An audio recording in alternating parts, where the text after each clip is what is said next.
welcome to the Upkeep for Monday, May 11th, 2020. That's right, it's all of the Magic news you need in 10 minutes or less. First big news item this week is Magic Fest Online had its Season 2 championships this past weekend.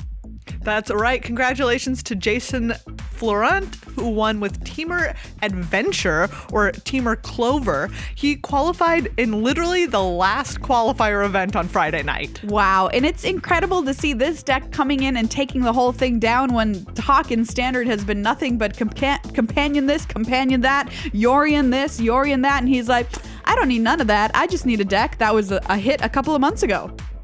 That's right. Speaking of the big bad of the format right now, Jeskai Yorion Fires with Luca, there was only one copy of that in the top 8, piloted by none other than Gabe Yellowhat Nassif. There was also 2 copies of Boros Cycling, 2 copies of Mono Red Obosh, and a Teamer Reclamation and a Bant Yorion Ramp. This actually is marking the end of the Magic Fest online program run by CFB. They say they will have something else in the works very soon and to look out for an announcement coming relatively soon about what the future of this is going to be. Are they going to do a new tournament? Are they going to relaunch Magic Fest Online in a different way somehow? Remains to be seen, but they are sunsetting this current program that's been running for the past couple of months now and moving on to something new in the future. What that is remains to be seen. Yeah.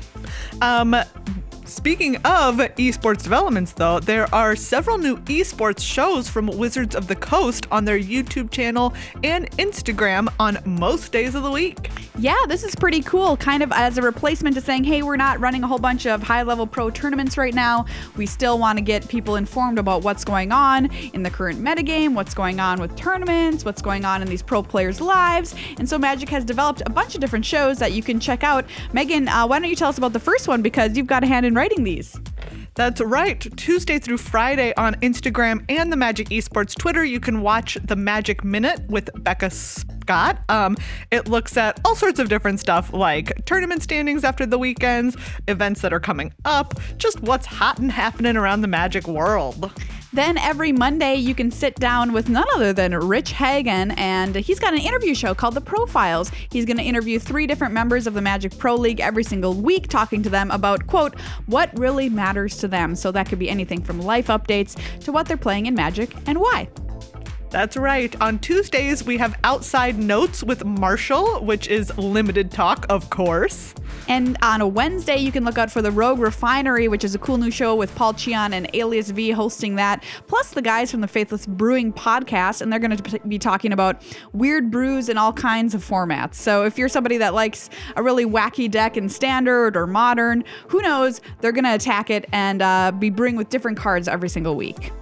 Yeah, and if you want more Maria content, coming at you on Friday is the Advantage Bar, which has Maria, Riley Knight, and then Cedric Phillips, Corey Baumeister, and Corbin Hostler as the experts talking about weekly competitive Magic and metagame check-ins. Yeah, this show has been super fun. We've got a couple of episodes out already so far, taking a look at Standard the past couple of weeks, and then we do a bunch of arguing. We make some bold predictions every week and argue about who's right, who's wrong, and so far, my predictions have been 100% wrong, but that's just leaving me room to grow in the future. I really thought that you were going to be like, they've been 100% right. No. I was rooting for you. I thought you were going to be like, like Dark Horse entry. I've been correct 100% of the time. Well, I will say this. I think my hot takes have been the hottest of all the takes, so I'll give myself that. Fair enough. Next up, Historic Anthology 3, as we already know, is coming on May 21st with the Arena update, but all the cards have now been revealed that are coming with that drop. It's 27 new cards. Yeah, so if you want to get a peek of these, the link will be in the show notes or underneath the video on YouTube. A bunch of exciting new cards. If you're a fan of Mono Red, there's some stuff in here that you might be interested in. Cards like Honden of Infinite Rage, which is that shrine which you might have drafted in Cube at one point in your life, which says at the beginning of your upkeep, it deals damage to target creature or player equal to the number of shrines you control. So all of the shrines are in this release. I'm personally excited for a card like Enchantress's Presence, which is 2 and a green for an enchantment that says whenever you cast an enchantment spell, draw a card. Ooh, I am very much into there being an Enchantress deck in Historic. That would me make too. me very excited. Next up, there is an update on organized play that is coming sometime soon. Unfortunately, that's most of the information we can give you. They talked about it on Weekly MTG this past week. Wizards said they will unveil how this summer's organized play events will work sometime within the next 2 weeks.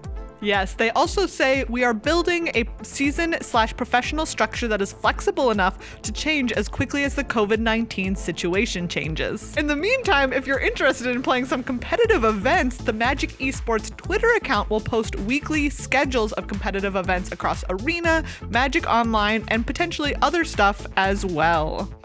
If you're a Magic Online player, good news, there's some cool events coming up, and in fact, some running right now. Chaos Draft is on Magic Online until the 13th, which is a super fun format that uses different sets into one draft, and basically it's what it says on the package. It's a bunch of chaos. Chaos. It is chaos with a capital C. A couple of fan-built cubes will also be available to draft on Magic Online the 13th through the 27th. And if you want something even a little bit more different than that, Amaz, who is a popular streamer, his Peasant Cube will be out starting on June 3rd. That's right. And more, quote, alternative play events like these and more info specifically on Magic Online events can be found in the link in the show notes or under this video. Some cool news here from the Magic art world. Ryan Pancoast's Kahira art has sold for $8,000 on MTG Art Market. That's right. And then Chris Ron, who had 3 legendary creatures in Ikoria, sold all 3 of those on eBay. Aluna was sold for $6,265, Kogla the Titan Ape for $6,306, and Gigantha for $5,876. So congrats to him. Yeah, congratulations. Some beautiful art out there for people who have the cash to spend to beautify their walls. Oh, I really like that Aluna art. It is so pretty. It's Aluna's really gorgeous. pretty. Yeah. Well, everybody, that's a look at all the Magic news you need for this week. Thank you so much for hanging out. You can find our full-length podcast. It's called Good Luck High Five and is available wherever you find your podcasts. And you can support the show if you get something out of it every single week over at patreon.com/GLHFMagic.